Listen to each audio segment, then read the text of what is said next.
Imagine a platform where some of Britain's biggest stars have the opportunity to reflect and celebrate their biggest professional accomplishments in a lovely, relaxed, chatty space.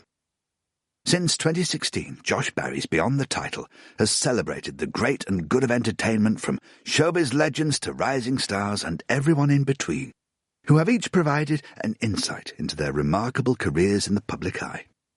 So join Josh and the team as another significant figure in entertainment shares their unique anecdotes and stories exclusively on Beyond the Title. Writer, broadcaster and radio producer Matthew Bannister came to public attention in 1993 when Director General John Birt appointed him as controller of Radio 1. Then into its third decade on air, the network still maintained much of its original style, with presenters such as Dave Lee Travis and Simon Bates all approaching middle age, who weren't in keeping with the original 13 to 25 demographic. A graduate of law, Bannister began his career as a reporter at Radio Nottingham before moving to Capital. He joined Radio 1 in 1983 as a presenter on Newsbeat before joining GLR, which burst onto the airwaves with fresh young talent including Chris Evans, Chris Morris and a post-NME Danny Baker. Such enthusiasm he took to Radio 1 and even recruited Evans alongside new voices including Jo Whiley, Steve Lamacq and Zoe Ball. This was the era of Britpop, and boys with guitars aptly fitted the new sound of Radio 1. More recently, Bannister has spearheaded the popular podcast Folk on Foot, first broadcast in 2018. I caught up with one of the visionary figures in British broadcasting to talk radio, eras, and his recollections on a glittering career in entertainment. Ladies and gentlemen, Matthew Bannister. Matthew Bannister, welcome to Beyond the Title. Radio is a vast medium which encompasses almost everything. What is your earliest memory of engaging with it? Oh, my goodness. Well, I engaged with radio first through my father. And my father was a big radio enthusiast. I think he built himself a little crystal set when he was a boy. And he had a number of radio sets around the house. But most crucially, he had a reel-to-reel tape recorder in the house. And he used to record off the radio all the comedy shows of the day. So he had a big library of things like The Goon Show, It's That Man Again, The Navy Lark, and my particular favorite was Hancock's Half Hour. And we used to be able to take down these great big reel-to-reel tapes and put them on and listen to these comedy shows. So that was really my introduction to radio, and it was through talk radio that I came into it, and then I became a bit of a devotee of Radio 4. So unlike my peers who were going to school, I used to listen to the Today program before I went to school, and it was a very different Today program than the one we hear today. I remember we used to have Eileen Fowler's Physical Jerks. She used to teach us how to do exercises before we went to school. And there would be sort of light-hearted items and banter between Jack DeManio and John Timpson, who were the presenters in those days. But that's how I first got into radio, through my dad. And it sort of entered my imagination at that time. My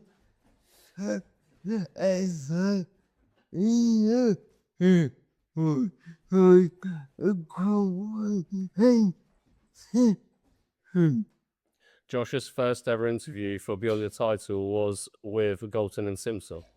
Wow. Oh, that's wonderful. What a great bunch of people to get. Yeah, he knows, yeah. The most striking aspect when doing the research is that you studied law at university. At this point, what did you want to do?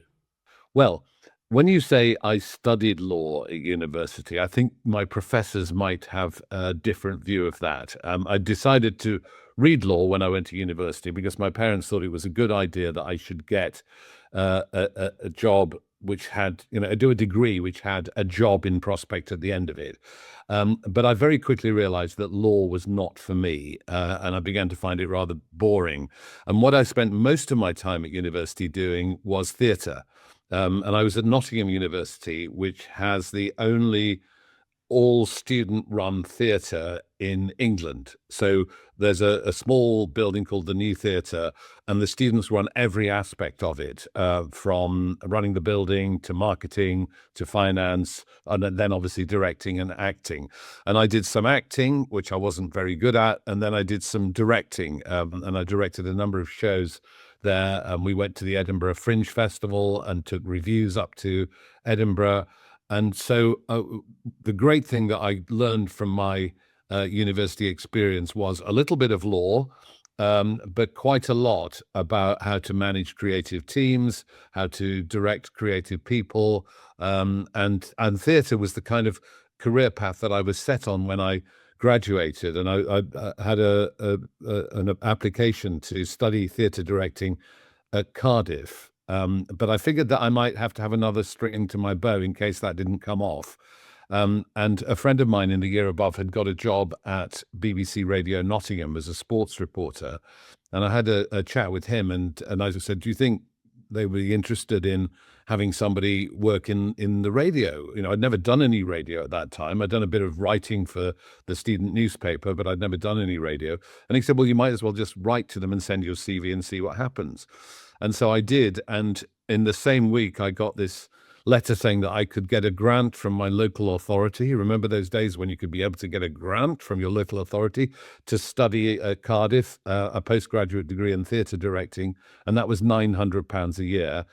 And the BBC said, well, come in for an interview, because we just had a graduate trainee. He's been so successful that he's been promoted into a proper job, and we're looking for another graduate trainee.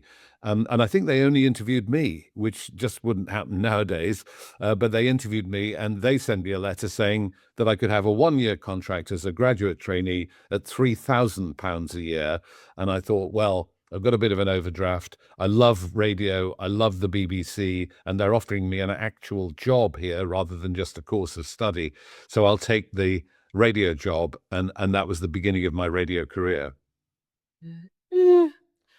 Your relationship with Radio 1 began in 1983 when you were a presenter for Newsbeat. Looking back, how accurately did the station represent the 17 to 25 demographic? Well, that's a very good question.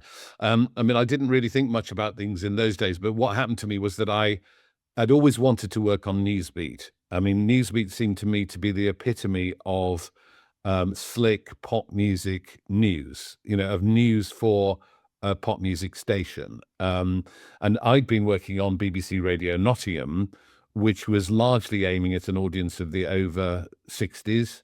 And I was in my 20s, and I felt kind of out of step. I've been doing the breakfast show on Radio Nottingham, but I felt kind of out of step with the audience that I was broadcasting to. So I kept writing to Newsbeat to say, please, could I come and do Newsbeat? And they kept saying, no, there are no vacancies. So I found a different route, and I went and worked. I got a job at Capital Radio in London, which was then the dominant station in London, beating the BBC. And I learned about doing pop music news, or news on pop music radio at Capital, which was so different from the BBC local radio station that I'd worked on. And having had that experience, then the BBC heard me on Capital, and they said, oh, we might want to work with you. I had an audition for Newsbeat, and I got onto Newsbeat. And Newsbeat was a strange institution because it was neither aligned with BBC News, which was really focused on Radio 4 and the kind of what they might call the grown-up news, and saw Newsbeat as a bit of a upstart outfit, nor was it really aligned with Radio 1 because it was in a different building. We never really met the DJs, but it was stylistically brilliant in my view. It was the challenge of writing complex stories in a very accessible, simple way, and getting them across with pace and energy, and obviously interviewing some of the bands of the day as well, which was really brilliant. So I think what Newsbeat tried to do was to make news that fitted in to a pop music output by its style, by its use of jingles, but it wasn't afraid of any subject matter. So, I remember there was one day when the pound was about to reach parity with the dollar in the exchange markets. And we set about trying to explain that to an audience that wasn't really interested in exchange markets, wasn't really interested in all that. But we tried to explain why that mattered to people who were listening to Radio 1. So, I mean, I feel that what we did on Newsbeat was to try and bring an audience to news that weren't coming to the station first and foremost for it, but that we delivered it in such an exciting and stylish way that they engaged with it and listened to it. When you moved to GLR, you ended up working with some future legends of radio. What were your first impressions of Chris Evans? Well, it was, yes, this is the late 1980s, early 89, 90. And we were relaunching BBC Radio London as GLR, Greater London Radio, to make it into this station which we called Music Radio for Grown-Ups or Rock and Rolling News, filling a gap between Radio 1 and Radio 2, playing largely album-based music and mixing that with the news and information about the excitement of living in London. And so we set about recruiting a new team, and some of the presenters were sort of well-known household names like Johnny Walker, Tommy Vance, eventually Janice Long joined us, people who'd worked on Radio 1 before, and who shared our aspiration for a more grown-up, a more adult kind of music radio. But then we wanted to recruit new talents, and we had to recruit both behind the scenes and in front of the microphone. And Chris Evans came to us for a job as a producer. He'd been working on an overnight sustaining service called Radio, and we were sitting doing interviews for producers that day, and this ginger-haired bloke with spectacles walked in, and I looked down at his application form, and it's under the little section for comments, it said, you've got to give me this job because my middle name is Pressure, C over. And then on the other side, he put name, Christopher Pressure Evans. And that sort of made me smile.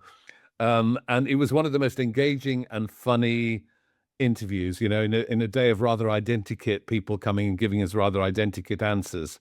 He absolutely stood out. And I remember as he was standing up to leave, I thought I recognized the tie he was wearing as the tie that had been worn by somebody else we'd interviewed in the morning, a bloke called John Revel. And I said, is that John Revel's tie you're wearing? He said, yeah, they told me I ought to wear a tie for a BBC interview. So I borrowed it from him in the waiting room. And that's none of us who were sitting there doing the interviews were wearing ties. This was a slightly odd thing. But anyway, he absolutely blew us away. And so we hired him as a producer. And the first job we gave him was to produce Emma Freud, who was doing her first ever radio show on the mid-morning show on GLR. And they formed this extraordinary creative partnership. Emma, and Chris really had to teach her all the technology of radio, how to operate the desk, but also, they came up with really inventive ideas for the show. And then we asked him to produce Danny Baker. And that is how, again, an extraordinary marriage occurred, because Danny had never done radio before. He'd been doing work for television, for London weekend television. But he phoned up when he heard we were doing GLR and said, it sounds like the kind of station I'd like to be on. So could I join it? So we gave him the weekend breakfast show because he was such a passionate music fan and such a creative user of words on the radio. We thought he'd be brilliant. And we thought we'd team him up with Chris Evans as the producer. And again, there was an extraordinary creative partnership. So it was as a producer that I first knew Chris. Did you ever consider luring Danny Baker to Radio 1? I did lure Danny Baker to Radio 1. In fact, I put Danny Baker on the weekend mid-morning show. I was incredibly proud of that show. It was him and Danny Kelly with Surreal, Flights of Fancy, and with, I remember doing one thing, which was how to get rid of a terrible CD that you bought and you really wish you hadn't. And people you had to ring in with innovative ways of of disposing of these CDs. And I remember somebody ringing up saying they were just tiling their kitchen. So they were tiling the CD in behind the tiles. I remember somebody else who had a fake Roman weapon, like a catapult, and he was catapulting ABBA CDs across a field, and somebody else invited a horse into their kitchen to trample on the CDs. It was absolutely fantastic. But the show, I was incredibly proud of it, and I thought it was incredibly original and inventive, but it didn't really work on Radio 1. Unfortunately, the audience didn't really take to it. So after a time, unfortunately, I had to bring it to a close. I was surprised to learn that it was John Birt who brought you back to the station following your tenure at GLR. How empowered did you feel under Birt at that time? Sorry, how what? How empowered did you feel under Oh, Birt at that time? I mean, incredibly empowered. I mean, John Birt, is a controversial figure, I know, and some people found what he did at the BBC wrong and so on. But I was always an admirer of many of the things that he did, and he was absolutely stalwart in supporting me when I had difficulties in the press, and there was a big controversy about Radio 1, and I think that was because we both agreed on what I was doing at Radio 1, and what I was doing was to try to reposition Radio 1 for a younger audience, because when I took it over, it was very much it was sort of like Radio 2 is now. It was very in the middle of the road, appealing to a baby boomer audience that had grown old with it since the 1960s. And there were new young commercial stations like Kiss coming along and starting to eat away at the BBC's young audience. And there was nowhere else in BBC Radio that could tackle offering a service to young people. So we had to reposition to offer a service to young people. And at the same time, we had to make sure that there was a justification for public money to be used to pay for Radio 1. So why should the BBC have a pop music radio station? What makes it different from all these new commercial stations that were coming along? And my view was that if it had a mission to support new music, and in particular new British music, that would make it very different from stations that simply wanted to maximize their audience by playing the most popular record wherever it came from. And so we focused on new music, and we focused on live music, and we massively expanded the coverage of Glastonbury, for example, which everybody now takes as read, but that was a relatively small part of the output when I first started and became much bigger. We had Sound City, which took the evening session on tour around the UK and put on live music in different cities. And we had the famous sessions that John Peel had started, but we did sessions in other shows where we recorded bands live. And we wanted to make ourselves genuinely different, and we wanted to make ourselves for a young audience. And that's what John Birt thought we should be doing. And therefore, when that led to a loss of audience, which it inevitably would have done, because the baby boomers were a very large group in society, but the 16 to 24-year-olds, a relatively smaller group. And when being different from commercial radio also made us more edgy and more dangerous, that again was not guaranteed to maximize the audience, but he supported me all the way through the time when there was a big row going on about those changes. So I'm a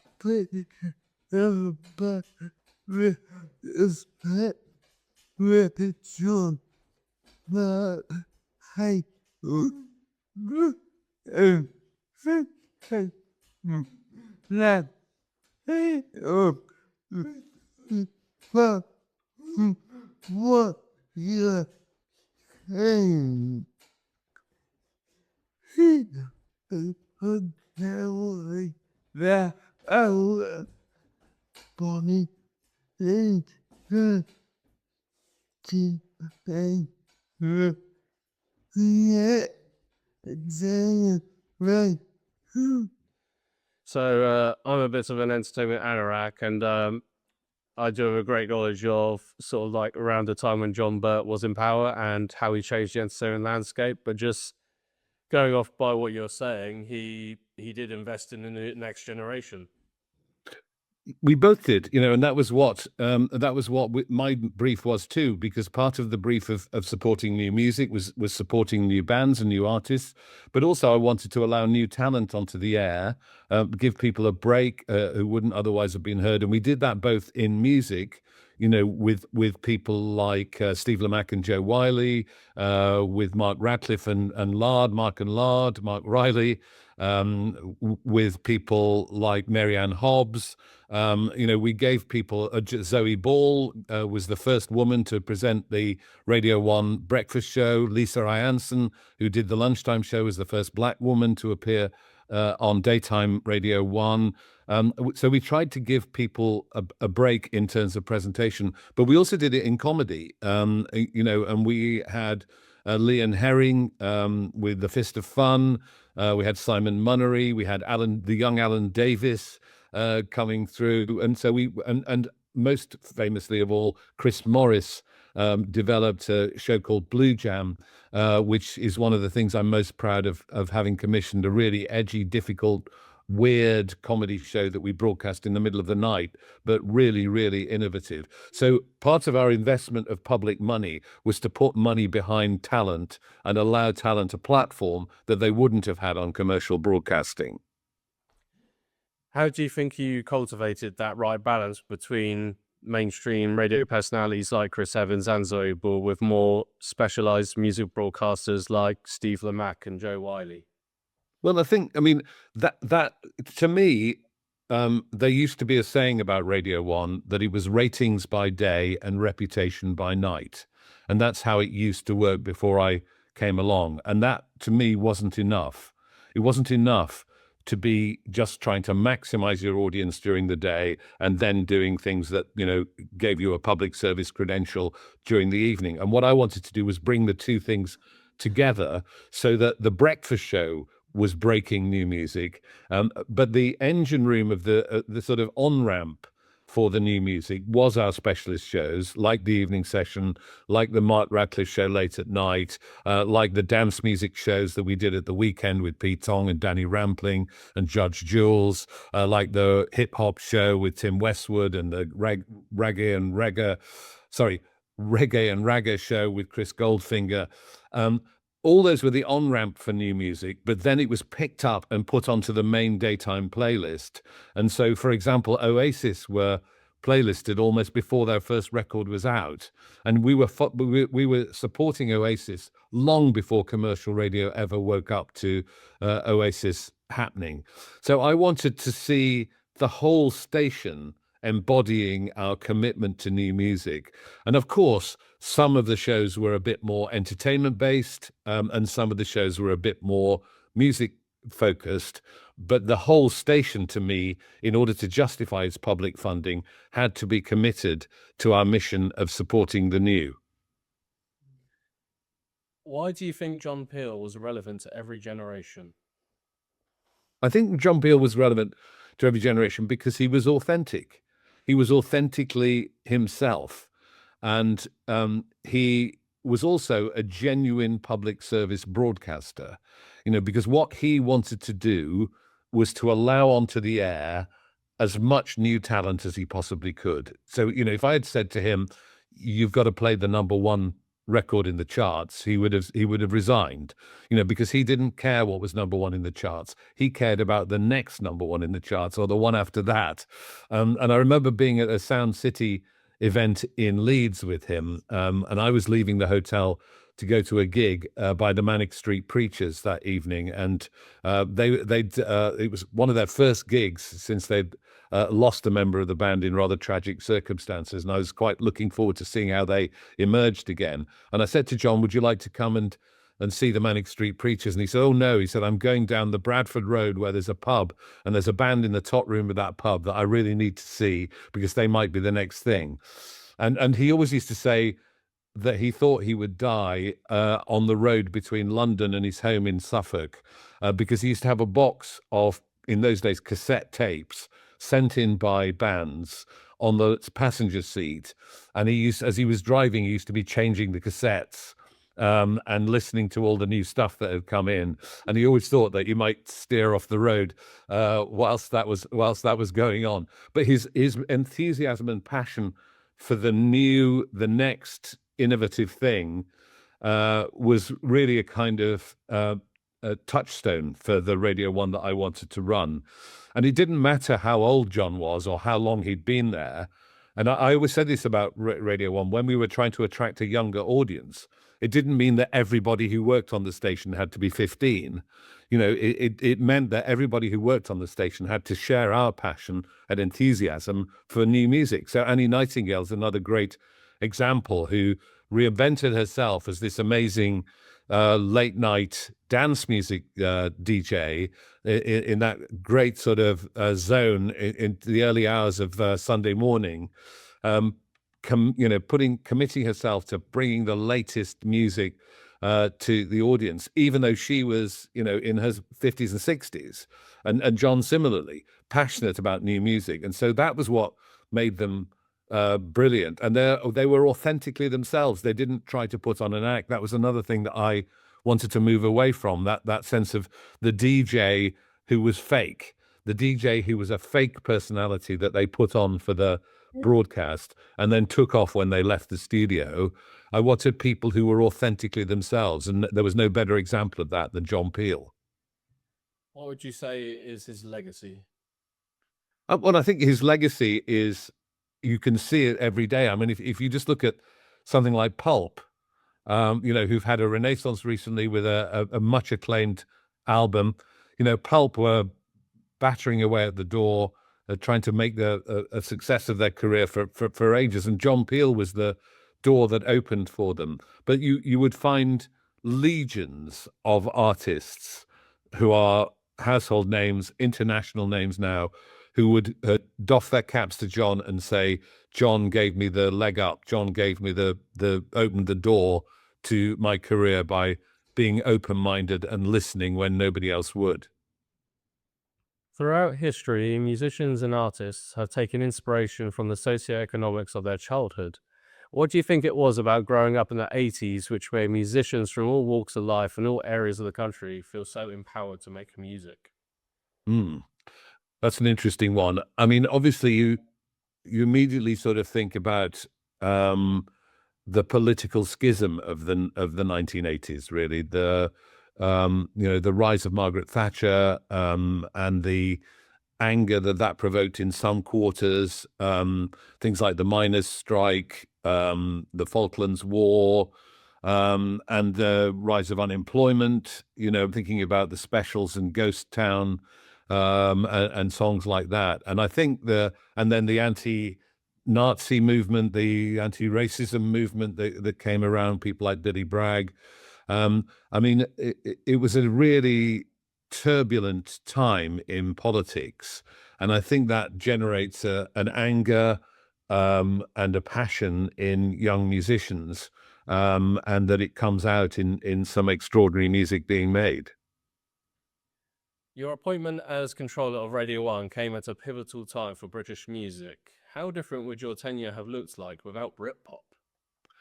Well, I think it's an interesting chicken and egg story. So when, because the question is, would Britpop have happened without the changes that I made at Radio 1? Yeah. Because in those days, we have to remember that this is the 1990s. I was appointed in 1993 when there was no social media. The internet was in a very, very fledgling state. It wasn't really that influential. In fact, while I was at Radio 1, I was there for 5 years. I started the BBC Radio's first website.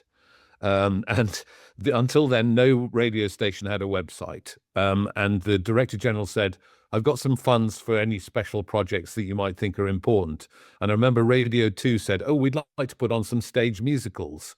And I was like, okay, fair enough. I think the future is the internet.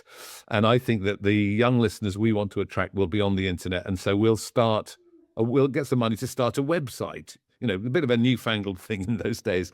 But what all that meant was that Radio 1 was enormously powerful. I mean, it had 19 million listeners when I started every week. And although we lost, considerable numbers of listeners by repositioning, it still had 11 million listeners when I left, of whom, and we had half the UK's 15 to 24-year-olds listening every week. And so it was a huge force in the land for making or breaking musical careers. And so our decision to reposition to support new British music coincided with that rise of those Britpop bands, and we gave them the platform uniquely at first before commercial radio got onto it. And so I think that we can take credit, and certainly Alan McGee, who was the Oasis manager, credits us with having been incredibly influential in being an engine room for Britpop and the reason why Britpop happened. I always use Oasis as an example because they started with us before they even had an album out. And then we ended up broadcasting their Nebworth gigs when they were playing to 250,000 people over 2 nights at Nebworth. And that happened in a really short space of time.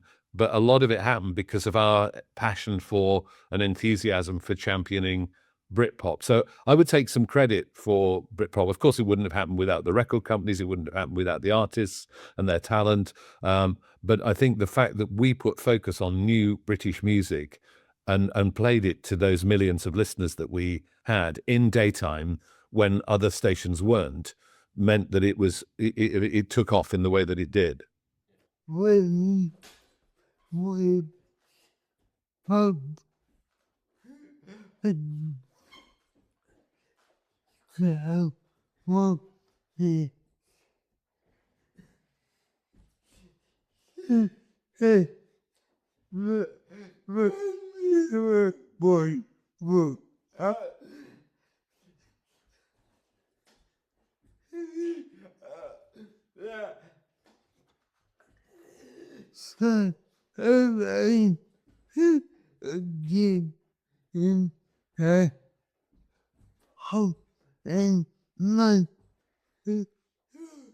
Saying, sorry. Where are the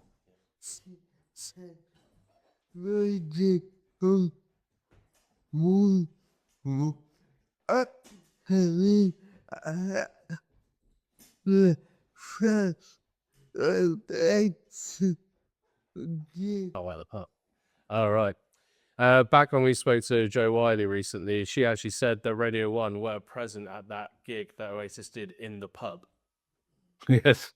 Yeah. I mean, we were there from the beginning, and thanks to the evening session, thanks to Joe and Steve, who had amazing antennae for new things happening. And so, and we were open to it, in a way that, that the station hadn't been before. And we were passionate about it. And there was my colleague Trevor Dan, who ran the playlist at that time, said to me, why don't we just ban all records made before 1990?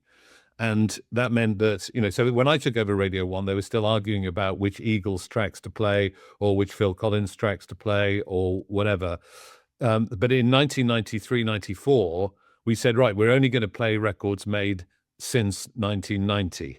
And that meant that we were suddenly at the focus of new music, new contemporary music. And it was a radical shift in the way the station thought about itself, and it got us into trouble with some of the established bands.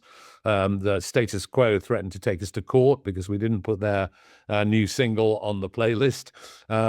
But what we wanted to do was give a platform to new young talent, and that opened the door to all sorts of things. What do you think was your hardest decision to make during this time when you were updating Radio 1? Well, there were many difficult decisions. I mean, it's not easy to talk to household names, people who've been broadcasting on the station for many years and have a big following and have invested their time and their career in the station. It's not easy to talk to them and say, I'm sorry, we're making changes and I'm afraid your time at the station is over. And some of those conversations were extremely difficult. And one of my greatest regrets, really, is that at the time, I wasn't able to help them move on to Radio 2, which is what I should have been able to do. And when I later became director of radio, I made sure that we had a pathway for people to move from Radio 1 to Radio 2, as people like Scott Mills have done recently. So that, the problem was that I went to see the controller of Radio 2 and said some very important broadcasting names are going to come onto the market in a minute. And she said, "Oh, I don't want them anymore. I've got plenty of people. I've got Michael Aspel, I've got David Jacobs, I've got Jimmy Young. I don't need those people." So it wasn't until Radio 2 was repositioned by a subsequent controller that we were able to get people like Bob Harris, Johnny Walker, Steve Wright, and others onto Radio 2. And I'm very sad that we didn't make that happen seamlessly, and that they had to endure a period of time when I said, "I'm sorry, I don't need you." And Radio 2 said, "Well, I'm sorry, we don't need you either." And that was a very sad thing, really, that we had to go through that, because what should have happened was that there should have been a path that the BBC opened between its two stations, and it didn't do that. Excuse me, I'm just going to clear my throat. Okay. Looking back, how do you think your Radio 1 tenure changed the trajectory of radio?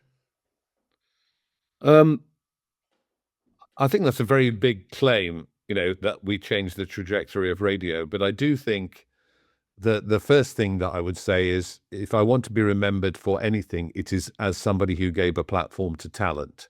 And so we did allow broadcasting talent to go onto the air that is still powerful and dominant in broadcasting now.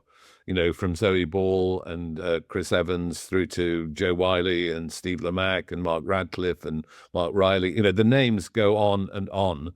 And so if we did anything, it was to give exposure and career development to people who went on to become, legendary radio broadcasters. And I'm really proud of that. And I think there was a sort of freedom in the way that I operated Radio 1. I always used to think that I was encouraging the broadcasters to push against the edge. I needed to be the edge. I needed to say what was acceptable and what was unacceptable, but I wanted them to push against the edge. And sometimes they overstepped the mark, and we had to rein them in and pull them back, because they did the things that weren't acceptable on the BBC. But I believe that I gave them a freedom and a license that helped them to develop new styles of broadcasting that went on to influence the way other people broadcast in the future. And about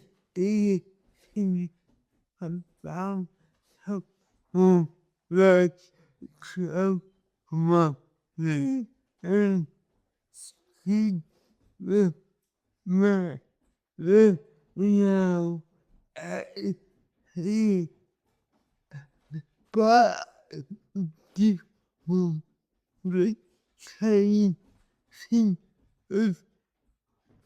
what they go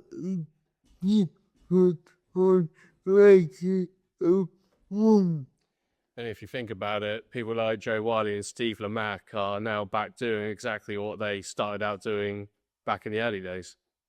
Well, there's a certain circularity about it, isn't there? Yeah, that they're, that's because what they're passionate about is supporting and developing artists. So they've continued to do that, even though now it's 30 years on from when I'm talking about. What do you see being the challenges of mainstream radio in the future? Oh gosh, how long have you got? I mean, this is an interesting and fascinating subject, isn't it? Because so much has changed since I was in charge of Radio 1, with the advent of YouTube, with the advent of social media, TikTok, and so on. With the fact that artists now have a direct route to their audiences via social media and via YouTube, so they don't need radio in the same way to break their music. But it's interesting to me that radio, in a way, and audio is going through a renaissance through podcasting. And podcasting is something I've got involved in now with my Folk on Foot podcast. And a new generation is coming to speech-based radio. And, you know, a lot of podcasts are listened to by 25 to 34-year-olds, and they would not have been a traditional talk radio audience. So the whole sense of what is radio is opening up and flowering, in my view, through podcasting. And I think that's incredibly exciting. And at the same time, you know, there is still room for traditional scheduled radio because it still does things that have made it survive through all sorts of times when its death was predicted. You know, so when television came along, everybody thought radio would die. But what radio did was to adapt, because in the pre-television age, peak radio listening time was the evening, when the family gathered around the radio set to listen to the dramas and the music and the comedies. And then it changed into being peak radio time is the morning. At the breakfast time, when you're too busy to look at a screen and you need something that accompanies you moving from room to room, or in the car driving to work, or on the train, or whatever it is you're doing. And radio's portability, its ability that you can do something else while you're listening to it, its companionship, that somebody talks to you from this intimate way, from a little speaker or in your headphones. These are really powerful things, and its ability to join you together in a community that is taking part in that day. Even if it's a music breakfast show, we're all getting up together. You know, so we don't listen to that on a deferred basis. You know, some of us might, but the thing of being together as you look out the window to find out if it's raining and you need to take your coat to go to school, as you listen to the same joke as other millions of people up and down the country. I think these things are still potent, you know, less potent than they were because there are so many alternatives, but they're still very powerful. And I think the intimacy of audio is such a wonderful thing. And so with my Folk on Foot podcast, where I go walking with folk musicians in the landscapes that have inspired their music, and they sing and play for me on location. So we have this beautiful music, and we have these rather meandering conversations because we're walking through the countryside. People tell us that they use that as an escape. You know, they put in their headphones, and the Telegraph called it a restorative breathing space in sound, which I was so proud of. I thought it was such a lovely description because of the intimacy of audio getting inside your head. And you go on this imaginary walk with us, and you have the same wonderful experience as I do when these amazing musicians sing this beautiful song to you in a wooded valley, or on top of a mountain, or by a burbling stream. And audio does that so much better, in my view, than pictures, because it can convey an intimate image into your mind and stimulate your imagination. So there are so many challenges. You know, Radio 1 now has to think of itself as a multimedia brand. You know, it's not the idea that it's measured only on its radio listening figures is ridiculous. You know, it should be measured on all the different ways in which people can engage with Radio 1 through its YouTube channel, through its social media, through its live events, and so on. That's how it operates. It's a 360-degree brand, not a radio station. And I always thought that I tried to start Radio 1 TV when I was there because MTV was very big, and I tried to persuade the BBC that we should have a Radio 1 TV channel, but there was scarce airtime at that time.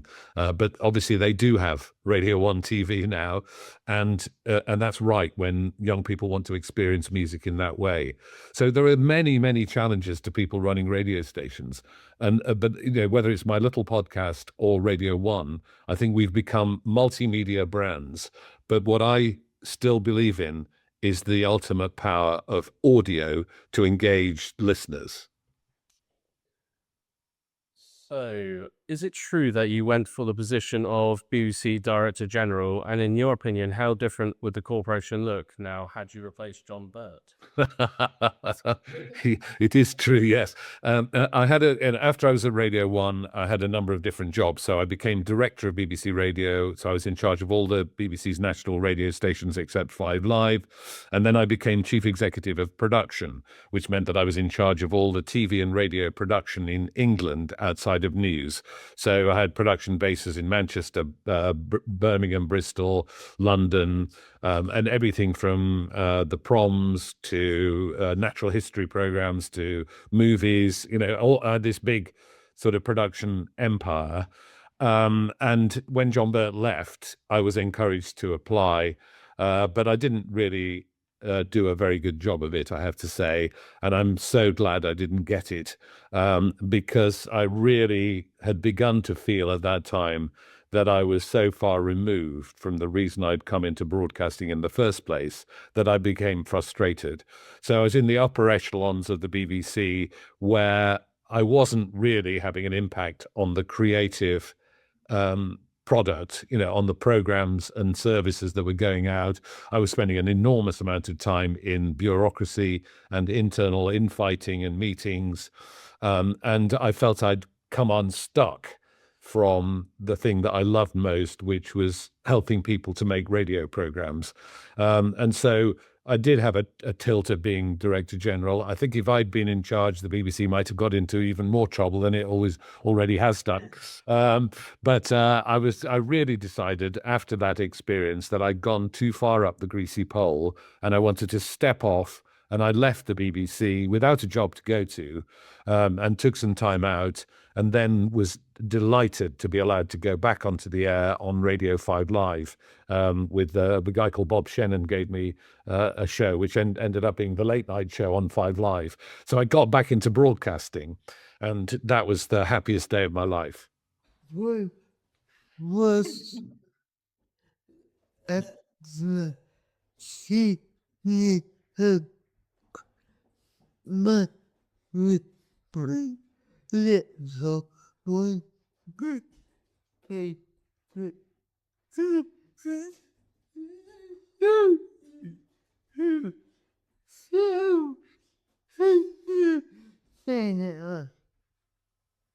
Which one are you asking? Said it. William. Oh, All right. Okay, yeah. Were you part of like the senior management team of the BBC who decided to sell TV Centre? No, I wasn't. So no, I can't be blamed for that one.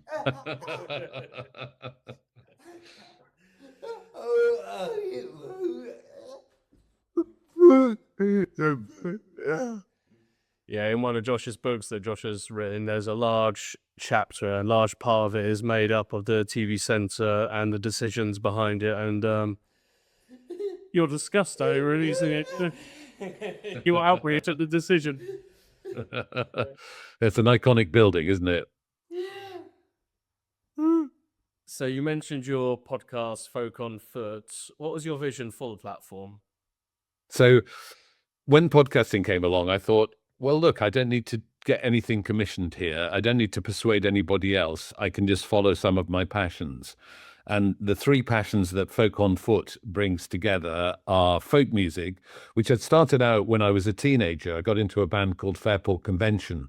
I was learning the classical violin at the time when I was about 14, 15.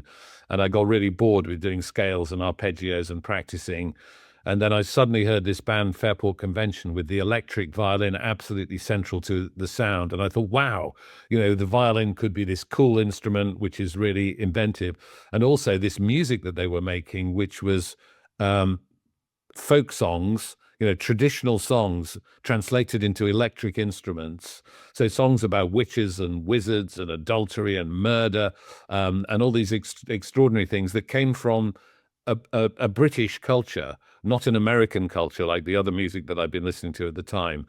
So I really got into that. I formed a little folk band, and we used to tour around the folk clubs in Sheffield and North Derbyshire, which is where I was brought up. And my first appearance on the radio actually wasn't as a broadcaster. It was on the Radio Sheffield Folk Show, doing a cover version of a Richard Thompson song with my band. So that was my first ever appearance on the radio when I was 17. So folk music had been a big thing in my life. Obviously, it took a back seat when I was at Radio 1, and I kept that a bit quiet because I didn't want to get into trouble with the newspapers who would think it was a really weird thing that the controller of Radio 1 liked folk music. But I came back to it in the early noughties. So I could see that there was something really interesting and new going on in folk music in the last 15 to 20 years. People like the Unthanked, Seth Lakeman, really Eliza Carthy, really interesting artists. So that was one enthusiasm. The other one was walking. I'm sorry about my throat. The other one was walking. And I grew up in Sheffield next to the Peak District. And we used to go walking in the Peak District a lot as a kid. And I was often under protest, to be honest with you, but it kind of got under my skin. And so I love walking in the countryside. Now I live near the South Downs in West Sussex, and I walk a lot on the Downs. And I realized that folk music has this amazing sense of place. Folk musicians tend to come from a particular place, and the music tends to come out of that place. And so I thought, wouldn't it be wonderful if you could hear the music that came out of that place being performed in that place? And audio could do that. Radio could do that. Podcasting would allow that to happen. And so the third passion that I brought to bear was telling stories in sound, which is what I've really tried to do in my broadcasting career.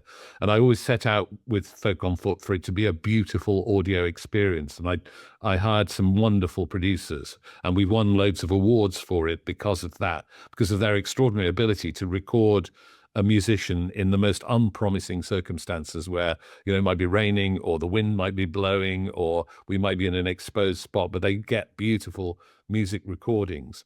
So I brought all these together, and podcasting allowed it to come out because I didn't have to go to a controller of Radio 4 or Radio 1 or Radio 2 or whatever and say, would you like this? I just put it out there and hoped that an audience might come.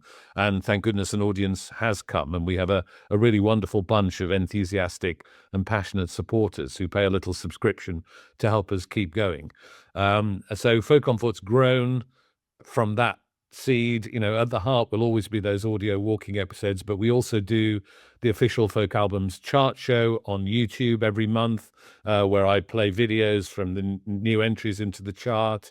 And we've recently launched the Folk Album of the Year award, modeled on the Mercury Music Prize, with a jury of 12 people, musicians, broadcasters, journalists, judging the best folk albums of the year. We're about to have a big event in Rochdale Town Hall on March the 17th, where the 9 nominated artists are all going to perform, and we'll then announce the winner.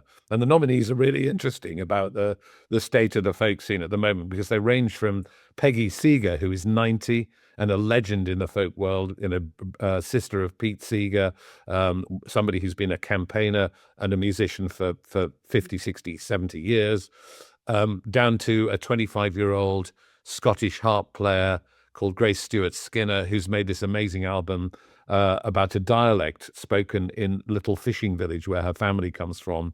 And she's recorded the dialect and then added her own music in layers to it. And it's absolutely beautiful. And then there's electronic music from Dublin. And there's a whole range of other things going on in the folk world that we're trying to highlight. So, yeah, that's my passion project, Josh, at the moment. That's what I'm really engaged in. I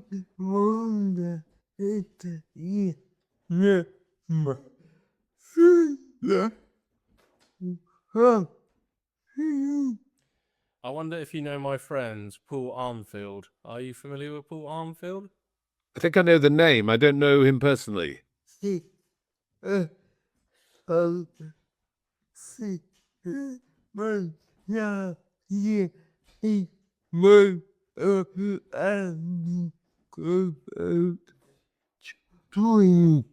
Yeah, he's a folk singer, and last year he wrote an album and produced it, and it was based on songs about trees. Oh, right. I'm going to look it up. I'll go and look it up. I'll have a listen to it. That sounds fantastic. So he would be an ideal candidate, wouldn't he, for a Folk on Foot? Yeah, yeah, he really would be.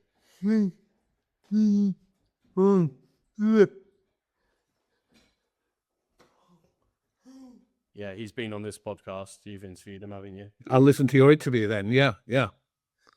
So what does radio mean to you?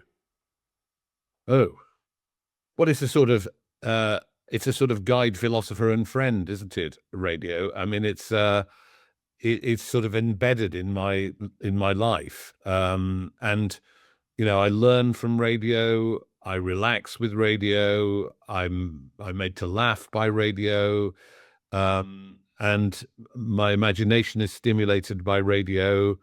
My horizons are opened by radio. It's still head and shoulders above other media for me.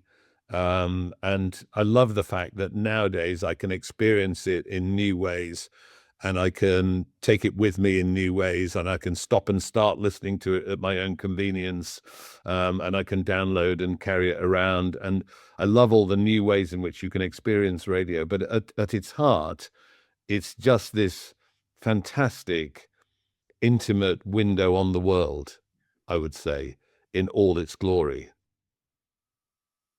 So looking back at your career, what's your proudest achievement? Wow. I think, I suppose in a little way, it is giving a platform to other people's talent. That's what I would like to be remembered for. So whether it's musical talent at Radio 1, whether it's musical talent on Folk on Foot that we're giving a platform to now, whether it's broadcasting talent that gave a break to at GLR or at Radio 1 or subsequently, I would like to be remembered, I think, for somebody who, in a small way, tried to open the doors to a range of talented people and to allow them to do their best work and get on in their careers.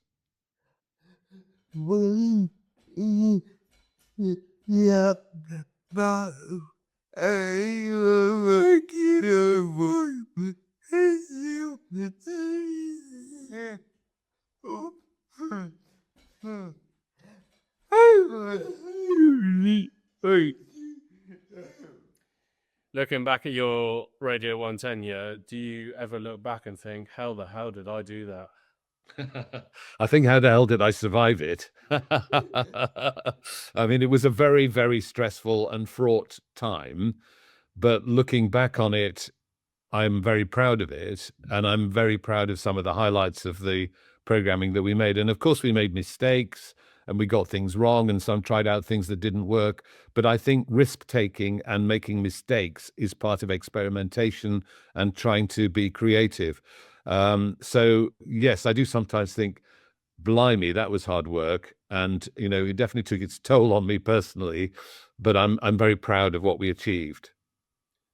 And just to finish off with, what's next for Matthew Bannister? Well, lots more Folk on Foot, definitely. And I should also mention that obviously I carry on broadcasting on Radio 4 my obituary program, Last Word, every week, which I've now been doing. Well, next month I'll have been doing for 20 years. And it's an extraordinary privilege to tell the life stories of people who've recently died. And the life stories range from presidents and popes and pop stars to people who are unsung heroes and heroines. And people often say to me that it's the people that you've never heard of who are often some of the most fascinating stories that we tell on Last Word. So I'm definitely carrying on with that. And then Folk on Foot takes up an enormous amount of my time because it allows me to travel up and down the land. So we've been to Orkney and Shetland, we've been to the Galway Bay, we've been to Port Isaac with the Fisherman's Friends down in Cornwall. We go all over the UK to record, and that was one of the joys of it for me, is it takes me to parts of the UK that I wouldn't otherwise go to. So I'm going to carry on with that. And I'm working on I'm working on a series to mark the 20th anniversary of Last Word, about how the way we memorialize people who've died has changed over those 20 years, and the advent of the digital world, the decline in church-based funerals, and the kind of more individualistic way in which people like to memorialize people now. So I'm just working on a series about that, which is going to go out in April. So lots going on, and lots more radio to be made. So, if you were making your own love story, what would it be? So if you were making your own last word about yourself, what would it be? What would it look like? Sound like? I've often sort of joked that I've left a script in the drawer just in case I pop off accidentally, so that they can get my obituary right. But I'm almost certain that when they do an obituary, if they decide I'm worth covering, which they might not, that it will say something about Radio 1, and that's been the burden of our discussion. But I hope they say that, you know, I contributed to the development of radio in the UK. I hope they say that, and you know, and make some mention of the things that I've done on the radio, because it's been an absolute joy to spend my life communicating with people in so many different ways via the radio. What a great way to end. Yeah, that's a great way to end today's interview. Thank you so much for your time. It's been great. Oh, thank you, Josh. Really lovely to have you, to meet you and to be on the show alongside so many illustrious names that you've interviewed. It's really a privilege. Thank you.